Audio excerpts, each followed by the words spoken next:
I grew up in East Orange, New Jersey. My father was a house painter, and we lived in a big wooden frame house on a street with a lot of other houses just like it. And we had a small backyard where I spent a lot of time because I liked to look at insects and I liked to grow plants and things. Since I was so interested in insects, my aunt and uncle gave me a book called Bugs, Insects, and Such when I was about 10. And it was my favorite book. I read it over and over again. I was born in New York City in Brooklyn, very urban environment. I lived on a block where you wouldn't see anything green, you know, except there was one tree down the street. Everything was paved. Everybody lived in little houses with little stoops and cement sidewalks and little iron gates. And my father's entire family, we all lived in a row. And all my aunts and uncles and cousins lived on the same street. I had a science teacher whose name was Miss Bear, and she was a little bit like Miss Frizzle.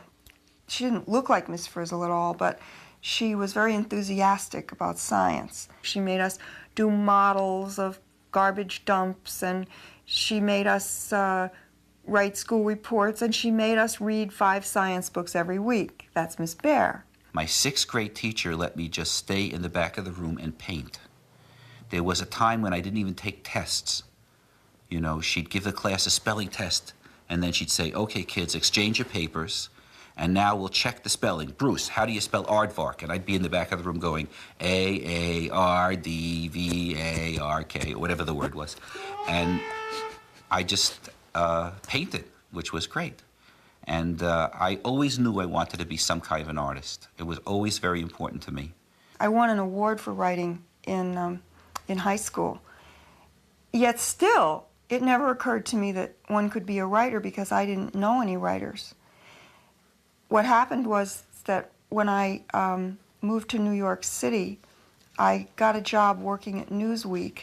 From there, I started to do some work in publishing, and then I saw that real people wrote books.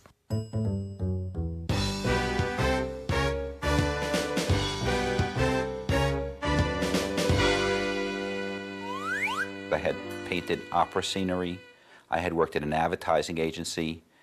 I had been a painter and a printmaker, and I just knew that there was something missing from this kind of artwork.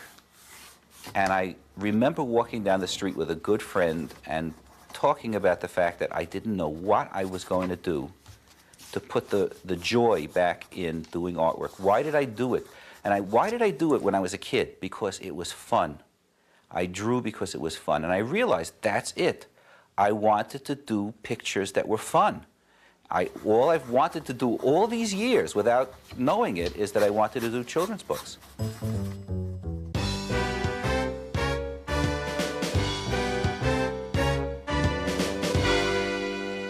Wow, that's a lot of books. I didn't see any magic school bus there. You will, Arnold, you will. One day I got a phone call from an editor at Scholastic, Craig Walker. He said, I don't know how you'll feel about this. I have an idea for a book. And I said, well, you know, let's hear it. And he said, well, the idea is that a teacher would take her kids on class trips, and that while they're on the trip, they would learn about something about science. As soon as I heard this idea, I absolutely went nuts over it. You could have the teacher completely in character lecturing, but if the kids were acting like real kids and being, you know, bored and fooling around, then that would be humorous. So I immediately wanted to do it, and Craig and I got together and we talked about all kinds of possible subjects, like going to the moon, going to the pyramids, you know, all kinds of interesting things. And we also mentioned going to the waterworks.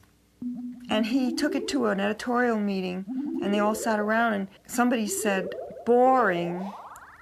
Somebody else said, you'll never sell a book about water. And But the reason I wanted to do it about water was because I wanted them to be going someplace that a lot of people would think was boring. She thought that if you would take something that most kids would say was boring and make it fun and make kids really want to read about it, then all the other topics that kids really respond to as soon as you mention them, like the human body or solar system or dinosaurs, those things would be so much easier. And if we could do the hard ones, then we've got it. I was scared to start.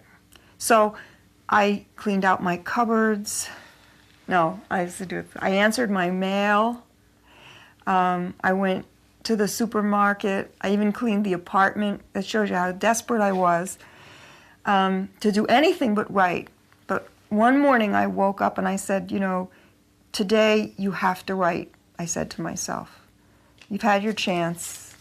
Go to it. So I sat down at the desk and I just wrote, our class really has bad luck. This year we got Miss Frizzle, the weirdest teacher in school. We don't mind her strange dresses or her strange shoes. It's the way she acts that really gets us. So I knew how she was going to act because I was modeling her after Miss Bear. That was before Bruce became the illustrator, so I didn't know he was going to be so wild and imaginative. So then Bruce got on board the bus, eh? I guess you can say that. I just did. One day Scholastic called me and said, how would you like to get involved with one of the most difficult projects you will ever do in your life? It's going to take a tremendous amount of research. It's going to take a tremendous amount of revisions and changes, and if you do something and a scientist says, I don't think it should be done that way, you may have to change the whole book, and this may be the most aggravating project you'll ever do in your entire life. And I said, why would I ever want to get involved in a project like that? And they said, how about if we give you a lot of money to start the project? And I said, great, I'll do it. And I came up to Scholastic and met Joanna Cole, who I did not know at all. And she had with her a dummy, which is the very first version of the book where she had planned what would go on each page. That's called a book dummy.